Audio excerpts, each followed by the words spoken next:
Olá, tudo bem? Começa agora o programa Municípios. E como você já sabe, a nossa atração aqui na TV é fruto da parceria da Rede Alba de Comunicação com o jornal À Tarde.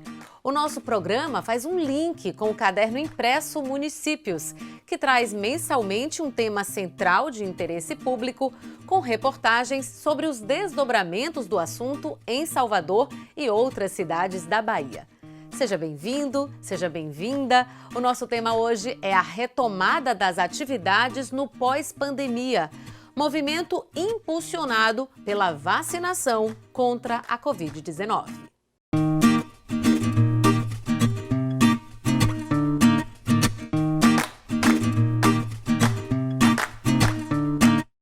Foi no dia 19 de janeiro deste ano de 2021 que a luz da esperança de acabar com a Covid-19 se acendeu aqui na Bahia.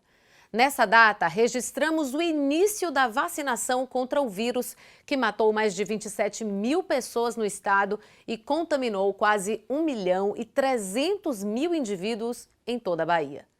Em 11 meses de imunização, falta pouco para termos 100% da população acima de 18 anos vacinada com pelo menos a primeira dose ou a dose única contra a Covid. E esse avanço tem permitido o retorno gradativo das atividades em nosso estado. A repórter Patrícia Oliveira preparou uma reportagem sobre essa retomada, importante do ponto de vista da economia, mas também social e, sobretudo, educacional. Confira. Movimento intenso nas ruas nunca foi tão admirado. Até o engarrafamento representa um certo alívio. A vida na maior cidade da Bahia, aos poucos, vai voltando à rotina e o tal do novo normal adquire sua maturidade. As máscaras no rosto e os hábitos de higienização adquiridos são apenas algumas das marcas que a pandemia deixou. Não se sabe por quanto tempo viveremos assim, ou se uma nova onda da doença voltará a nos assombrar. Mas com a queda dos números de mortes, de infectados e de ocupação de UTIs, o momento é de otimismo. E a ciência teve um papel fundamental nesse processo de retomada das atividades, já que a imunização foi a chave para a mudança do triste cenário que vivenciamos entre março de 2020 e maio de 2021. De acordo com a Secretaria Estadual da Saúde, na Bahia, mais de 88% da população com mais de 18 anos já está vacinada. E a expectativa é que essa cobertura seja ampliada até dezembro deste ano. A nossa perspectiva é que a gente possa ampliar essa cobertura vacinal para os adolescentes também e assim garantir um percentual significativo de vacinados aqui no estado da Bahia. E esse trabalho de formiguinha, que é mais do que uma decisão individual, é uma atitude coletiva. Não pode parar. A coordenadora da CESAB alerta: quem ainda não se vacinou precisa fazer isso o mais rápido possível. E quem está com a segunda dose em atraso tem que correr para um posto de imunização. É importante a gente ainda manter, as medidas não farmacológicas de proteção. Ainda temos um grande número de pessoas que precisam concluir os esquemas vacinais e ainda pessoas que ainda nem são elegíveis. As crianças ainda não são elegíveis para vacinação com os imunizantes aqui disponíveis no país. Então, a gente precisa ainda garantir as medidas não farmacológicas de proteção, incluindo o uso da máscara, a higienização das mãos, com a lavagem, o uso do álcool gel e também evitar aglomerações, manter o distanciamento social. Então, são medidas não farmacológicas que, aliadas aí ao avanço da vacinação, a gente vai conseguir em breve reverter esse cenário epidemiológico. Aliás, já temos aí números que estão, digamos assim, demonstrando essa reversão desse cenário epidemiológico. Mas precisamos manter essas medidas para a gente continuar nesse caminho certo. A preocupação de agora é, com certeza, mais confortável do que aquela que tomou conta do mundo durante os 14 piores meses da pandemia.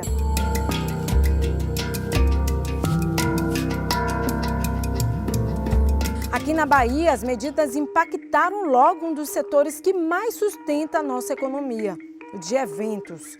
A realização de shows e festas ficou proibida por mais de 1 ano e meio, independentemente do número de participantes. As duas principais festas, o Carnaval e o São João, foram canceladas, o que gerou uma perda de mais de 100 mil postos de trabalho. É interessante a gente observar que a principal atividade laboral que ocorre no Carnaval é uma alternativa de rendimentos sazonais para trabalhadores autônomos de baixa remuneração.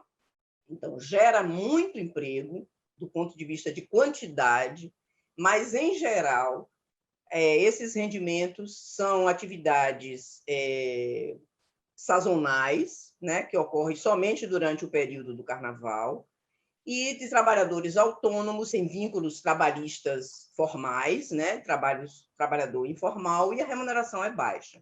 O cancelamento do Carnaval de Salvador de 2021, devido à pandemia da Covid-19, fez com que aproximadamente 1.200.000 pessoas deixassem de vir para a folia da capital baiana. A estimativa é da Superintendência de Estudos Econômicos e Sociais da Bahia.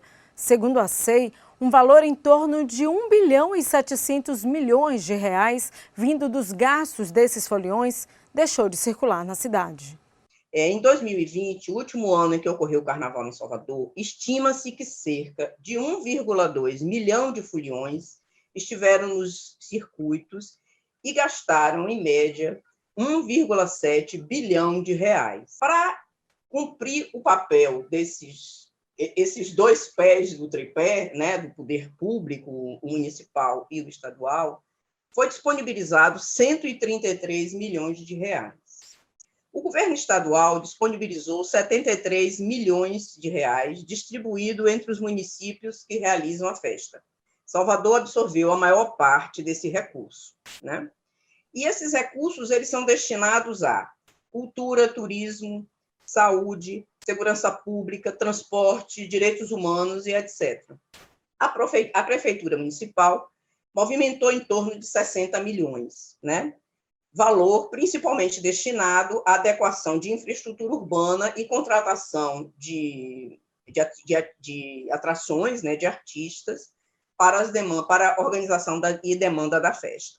E se as perdas econômicas foram imensas, o que dizer das perdas que são impossíveis de calcular? Os estudantes, por exemplo, perderam um precioso tempo de aprendizado e de socialização quando precisaram deixar de ir às escolas por conta do coronavírus. O retorno das aulas presenciais e de todo o setor da educação foi um dos mais aguardados. E um dos mecanismos utilizados pelo governo do estado para essa retomada foi garantir a segurança dos alunos por meio do programa Retorno Escolar Seguro. O recurso destinado para isso gira em torno de 250 milhões de reais. De acordo com o secretário estadual da Educação, Jerônimo Rodrigues, aqui na Bahia, ainda o programa Bolsa Presença, que beneficia mais de 170 mil estudantes. Ao todo, mais de 421 mil famílias são contempladas. O governo do estado criou programas de permanência. Então, o Bolsa Presença, R$ 150, os estudantes recebem para poder garantir a presença e a qualidade na escola, garantindo assim recursos para alimentação ou para compra de internet, enfim, o que ele quiser. Além disso, tem outros programas que nos ajudam a segurar o estudante na escola com a qualidade que nós temos. Os esforços são muitos, de todos os lados, para que a engrenagem da sociedade possa voltar a trabalhar de forma harmônica, produtiva e saudável. As feridas ainda estão em processo de cicatrização e a esperança mora num vidrinho poderoso e na consciência de cada um. Gente, venha se vacinar, vale a pena, viu? Pra gente sair logo dessa agonia. E nessa retomada, um dos setores que mais despontou no Brasil foi o do turismo. Com a Bahia não é diferente. Mês após mês, o movimento de turistas vem aumentando nos principais destinos do estado. E com a chegada do verão, a tendência é que esse fluxo aumente ainda mais. Pelo menos é o que espera toda a cadeia do turismo, dos terminais de entrada e saída da capital até os artistas, que foram os primeiros a parar de trabalhar e os últimos a voltarem à ativa de forma presencial. Vamos saber mais sobre a retomada do turismo no período pós-pandemia, agora com a repórter Ila Saveira. Praia, sol, calor, a estação mais quente do ano está chegando e a vacinação contra a Covid-19 avançando. Essa parece ser a combinação perfeita para que 60% dos brasileiros escolham as cidades praianas como destino de suas futuras viagens neste verão. Os dados são de um levantamento realizado por um site de reservas de hospedagem. Por ser uma cidade gostosa, o povo é caliente, é quente, é aconchedor, entendeu? Ele te traz segurança, o sorriso, o amor, o carinho e tudo mais, a história, né? O lugar, as praias, tudo. A comida, né? O caldo de sururu, que é uma delícia, né? Então a parte turística é maravilhoso. Eu acho que já não tem mais tanta restrição quanto tinha antes. Os festivais de música, ensaios de verão e o carnaval são só alguns dos eventos que atraem turistas de todo o mundo para Salvador, a capital da alegria. As festividades típicas do povo baiano ainda não têm previsão de retorno, mas a cidade já está aquecendo como pode, seguindo as etapas de reabertura das atividades. Por aqui, as vielas do Pelourinho já estão preenchidas pela musicalidade típica da Bahia, do batuque da percussão ao pop internacional. E nesse embalo, os donos de bares e restaurantes que viveram dias difíceis com seus estabelecimentos fechados já enxergam a esperança de recuperar o faturamento perdido durante a pandemia. O próprio comportamento do consumidor, seja soteropolitano ou dos turistas que já receberam na nossa cidade, já mostra que é um comportamento realmente ávido por essa ressocialização, né? Por visitar bares e restaurantes, por visitar cidades e ter essa congregação que ficou limitada durante todo o período da pandemia. Então, tudo isso, todo esse cenário, o cenário do nosso estado da Bahia, que é um estado que tem muitas belezas naturais, toda a estrutura de turismo portuário, que faz que a gente tenha essa esperança de alcançar até o final do verão aí o faturamento do período pré-pandemia. Quem atua no ramo do entretenimento baiano também vive essa mesma expectativa. Mas os produtores querem mais. Eles insistem num posicionamento mais claro dos poderes públicos. A gente não muda um protocolo sexta-feira e abre a porta no sábado, na segunda-feira. A gente precisa contratar artistas, a gente precisa divulgar, a gente precisa vender, precisa montar um espetáculo. Então, para isso, você precisa ter antecipação, para isso, você precisa ter um planejamento. Então, essa talvez seja a nossa grande luta agora, no sentido de saber quais são os passos, quais são os balizamentos que o poder público está usando no acompanhamento da pandemia e também na gradual retomada das atividades do nosso setor. Vale lembrar que todas as outras demais atividades já retornaram, se não integralmente, uma grande parcela. E, obviamente, algumas delas com números muito maiores de aglomeração e concentração do que os nossos eventos. Ou seja, nós queremos entender o critério e qual é a isonomia que está sendo usada para se tratar os chamados eventos. Nós fazemos pesquisas a nível nacional e já vemos essa tendência de retomada das atividades de bares e restaurantes. Aqui no estado da Bahia, a gente tem uma retomada mais lenta do que a média nacional.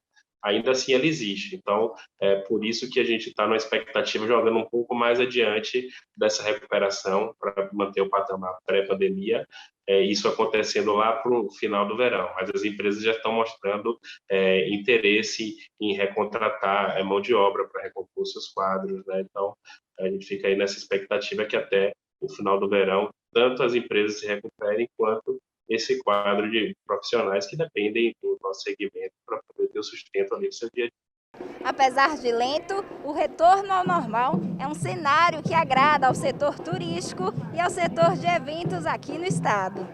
Isso porque mais de 52 categorias profissionais, dentre artistas, técnicos de iluminação, porteiros, médicos, seguranças, ambulantes, garçons, advogados e muitos outros agentes de diversos setores são envolvidos com a produção cultural na Bahia. Todo o hub da cadeia do entretenimento. Aí a gente está envolvendo bares, bares, restaurantes, hospedagem, publicidade, propaganda, estruturas de evento, operações turísticas das agências e outros serviços ligados a isso.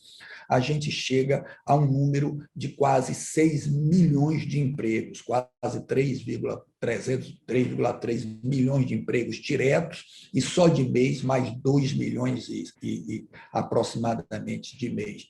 E passamos aí para 46 bilhões em impostos federais. Todo o hub do entretenimento, aí você insere, obviamente, eventos, turismo, os eventos sociais, ele chega a 4,5% do PIB do país. A volta aos palcos já está acontecendo e a classe artística está animada. O que representa essa volta aos palcos para mim é tudo que há na vida de um artista. A gente não aguentava mais ficar sem levar a nossa arte para vocês. É o coração que transborda de alegria, de muito amor. Eu amo muito meu público. Estar no palco, para mim, é sagrado. E poder voltar a fazer arte é o maior presente que Deus poderia me dar. Durante a pandemia, Alexandre Leão chegou a criar um estúdio em casa para realizar as famosas lives durante o confinamento.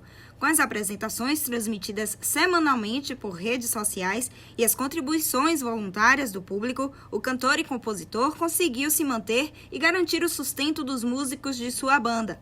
Mas para o artista, não há nada mais estimulante do que retomar a rotina de shows e o contato presencial com o público. Essa volta foi um reencontro com o público, cara a cara, e um reencontro com esse palco que é a Varanda do SESI, é a minha segunda casa. Eu estou há 16 anos, é a temporada mais longa da Bahia, lá na Varanda. Então, para a minha equipe também voltar a trabalhar. E os shows voltaram, né? Daqui para janeiro eu tenho 32 shows marcados. Já estamos retomando mesmo, graças a Deus. Aqui fora de Salvador também. E esse movimento tem impactado o trade turístico, que comemora a crescente da alta estação.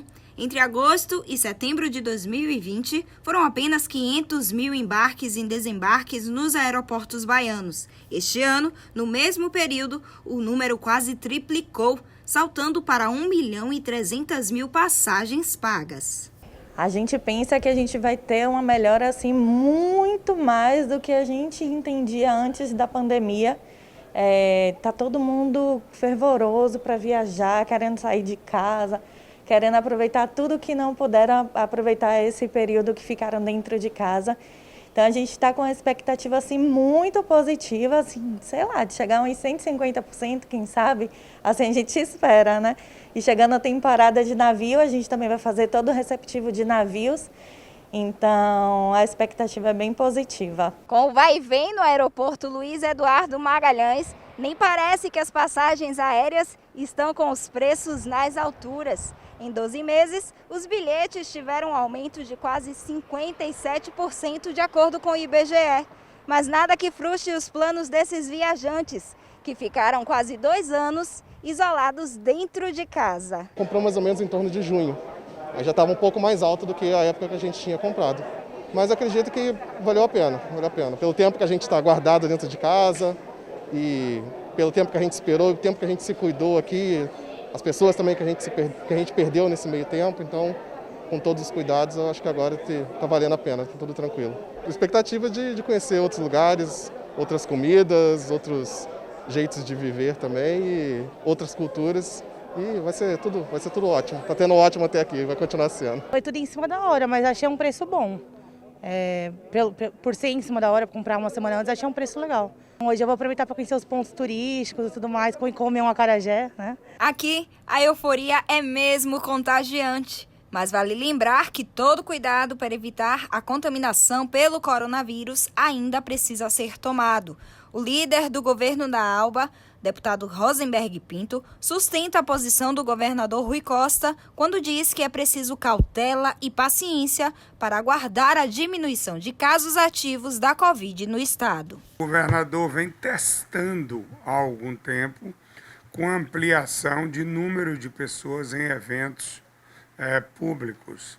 Nós já estamos agora com um número de 2.000 pessoas em festas, eventos. A expectativa é que a gente possa, até o final do ano, ir ampliando isso gradativamente e analisando a ampliação ou não de pessoas contaminadas. Eu espero que a gente possa, ao longo do mês de novembro, fazer uma avaliação mais criteriosa e também discutir um pouco o calendário festivo de final do ano, do início do ano seguinte. Acho que a gente tem muita cautela nessa hora em tomar essas decisões, porque é da decisão com relação à vida da população baiana. Em contrapartida, o setor se diz preparado e quer se planejar de modo responsável para o retorno. O nosso segmento, né, sempre viveu muito antes da pandemia, né, com muitos controles sanitários, muita fiscalização por parte da vigilância sanitária, dos órgãos de defesa do consumidor. Então, boa parte dos protocolos que foram impostos no Brasil inteiro, os mais diversos, nas diversas cidades, ele já era realizado pelo nosso segmento, né? Então, foi questão de uma adaptação ou outra ali, justamente para poder criar esse ambiente que pudesse ser disponível para os consumidores com segurança.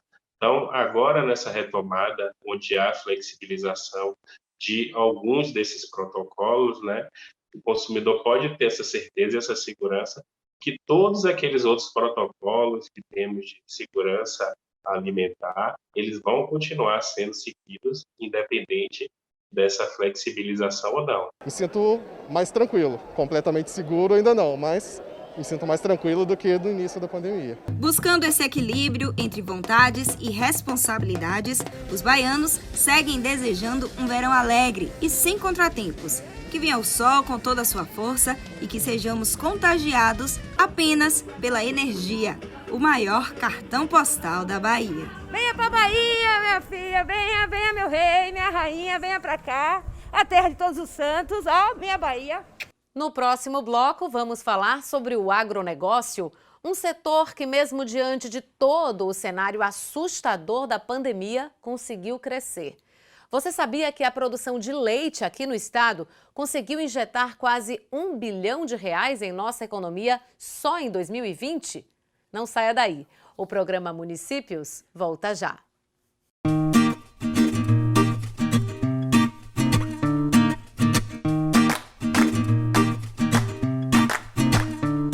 A produção de leite movimenta a economia do estado e é fonte de renda de vários produtores. Mesmo em meio à pandemia da Covid-19, foram produzidos no ano passado 615 milhões de litros, que renderam quase R$1 bilhão ao estado, e um aumento de 1,9% em relação ao ano anterior, segundo o IBGE.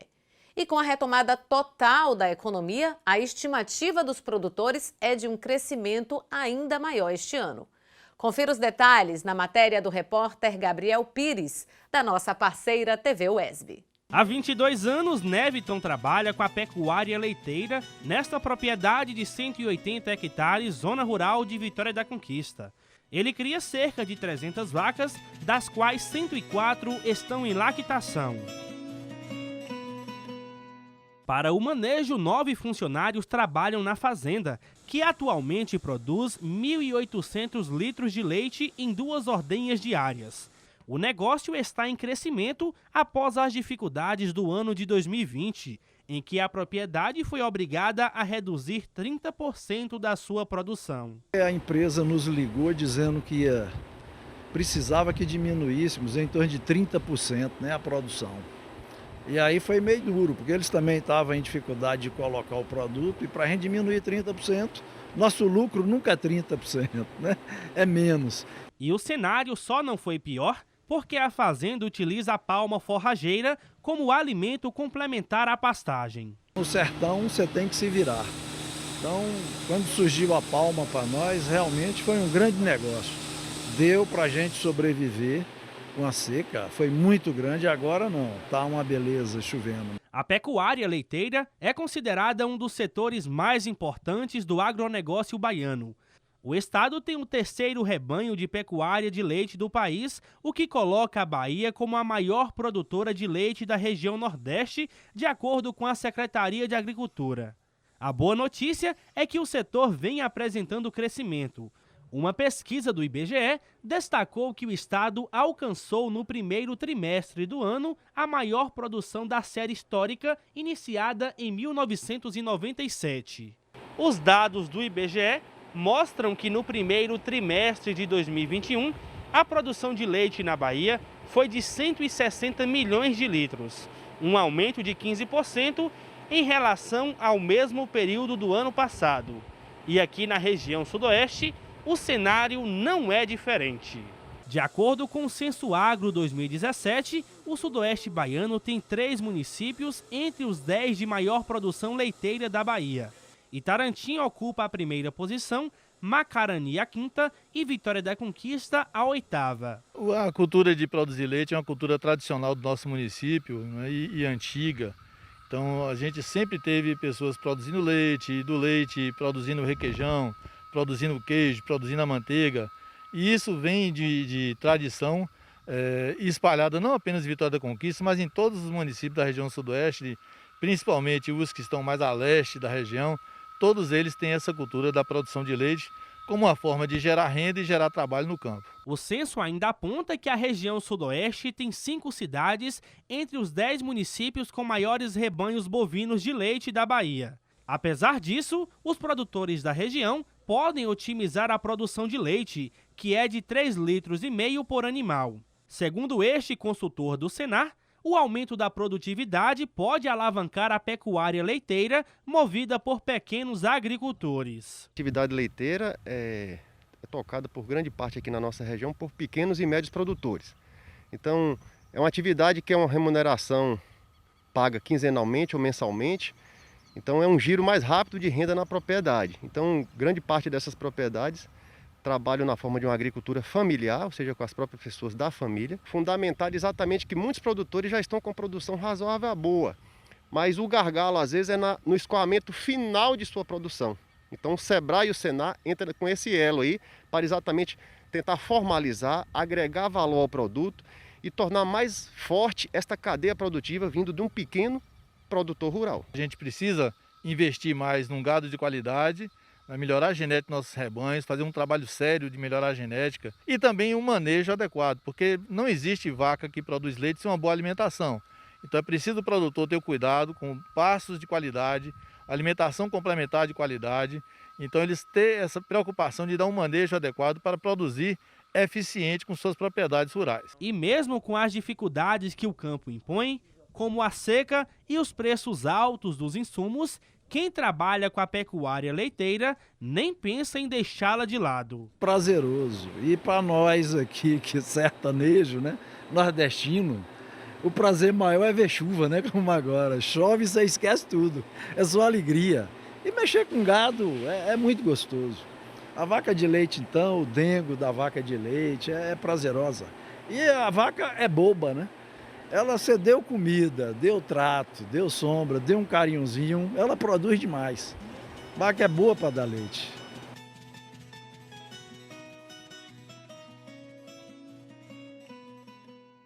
Todas essas etapas de retomada de atividades na Bahia vão acontecendo de forma gradativa, sempre baseadas nos números da Covid-19 aqui no estado. Leva-se em consideração os registros de morte, o índice de ocupação dos leitos de UTI e a taxa de transmissão do coronavírus e suas variantes. Para falar sobre as decisões do governo do estado em relação à flexibilização das medidas de prevenção e combate à pandemia, convidamos para um bate-papo o líder do governo aqui na Alba, deputado Rosenberg Pinto. Confira o VT. Deputado, vamos falar a respeito da retomada da economia aqui no estado da Bahia. Como está sendo feita essa retomada? Quais as precauções? Olha, a economia ela até deu uma crescida. Nós hoje somos o segundo estado em termos de investimento. Aliás, a gente já vem desde 2015 nesse ranking, perdendo apenas para São Paulo. O que acontece, nós estamos retomando as atividades presenciais. O governador tem tomado diversas precauções, tanto que vem monitorando a ampliação de eventos públicos a partir de ampliações sequenciais. Nós estamos agora em 2.000, além de públicos em estádio, dentro das medidas de distanciamento, uso de máscara. Além do mais, nas escolas, a retomada se deu também após a imunização dos professores e nós já estamos, inclusive, vacinando jovens a partir de 12 anos de idade. O governador está tomando uma medida agora de proibir qualquer servidor público que não tenha se vacinado na sua essencialidade, ou seja, nas 2 doses, proibindo a atividade profissional, porque é inadmissível que o servidor público ele possa ser transmissor dessa doença. Ele tem que atender o público e tem que atender bem. E uma delas é evitar qualquer tipo de contaminação à pessoa em que está atendendo. Essas medidas estão sendo tomadas de uma forma debatida com os diversos segmentos. É natural, eu acho que o segmento que mais sofre é o setor de eventos, porque nós temos aí um grupo de pessoas que não suporta ficar, principalmente os artistas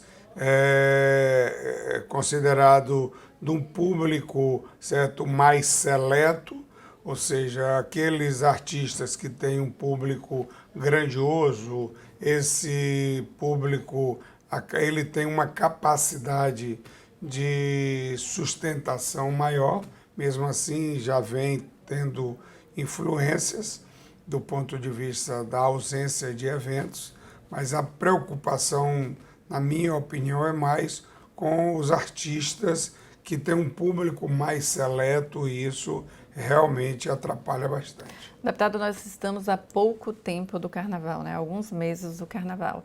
E a festa aqui em Salvador, no estado da Bahia, é uma das maiores do mundo, é uma festa popular maior do mundo, com milhares de pessoas nas ruas. Qual a opinião do senhor de estar sendo debatida agora o Carnaval, de estar sendo debatido o Carnaval? Olha, se nós não tivéssemos aí 700.000 pessoas, baianos e baianas, que não tomaram a segunda dose de vacina, eu acho que a gente estava discutindo isso no outro patamar. O grande desafio nosso é fazer com que essas pessoas procurem os postos de saúde para se vacinarem, porque elas são elementos de transmissão do vírus. Só para você ter uma ideia, 35% das UTIs estão ocupadas por pessoas acometidas da Covid-19. E 90% dessas pessoas estão nas UTIs em função de não terem tomado a segunda dose da vacina ou as 2 doses. Então, eu acho que o Carnaval precisa ainda de um monitoramento até final de novembro, para que a gente possa ter uma decisão com mais tranquilidade.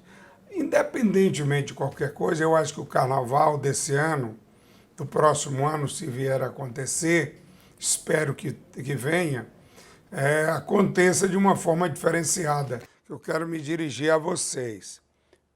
Vá aos postos de saúde, faça as 2 doses de vacina, aqueles que tiverem condição já de fazer o reforço, como eu, que já passou dos 65, deve fazer imediatamente, porque nós precisamos salvar vidas. Nós não podemos permitir, certo, que mais de 600.000 pessoas no Brasil perderam vidas e nós ainda achamos que não deva ter vacinação. Por isso esse é o grande desafio nosso, vacinar. Com isso a gente vai poder discutir Carnaval, São João, certo? Festa de Ano Novo, de uma forma mais tranquila. Deputado, muito obrigada por participar do nosso programa Municípios. Eu que agradeço a oportunidade de poder estar dando a minha opinião, entrando na casa dos baianos e das baianas através da TV Alba. Obrigada, deputada. A gente fica por aqui. O programa Municípios fica por aqui. Seguimos na esperança de voltar mesmo à normalidade e isso só será possível quando efetivamente estivermos seguros com relação à circulação do coronavírus e de suas variantes aqui no estado e no Brasil como um todo. É importante lembrar que a vacinação não pode ser vista apenas como uma decisão individual, mas como uma medida coletiva. Só por meio dela poderemos acabar com essa doença que nos fez perder tantas vidas. Continue se cuidando, tá certo? Para rever o programa, siga a TV Alba nas redes sociais. Estamos no YouTube, no Instagram e no Facebook. E o nosso conteúdo também está disponível no site oficial da Alba, al.ba.gov.br. Obrigada pela sua companhia e até o próximo programa Municípios. Tchau, tchau.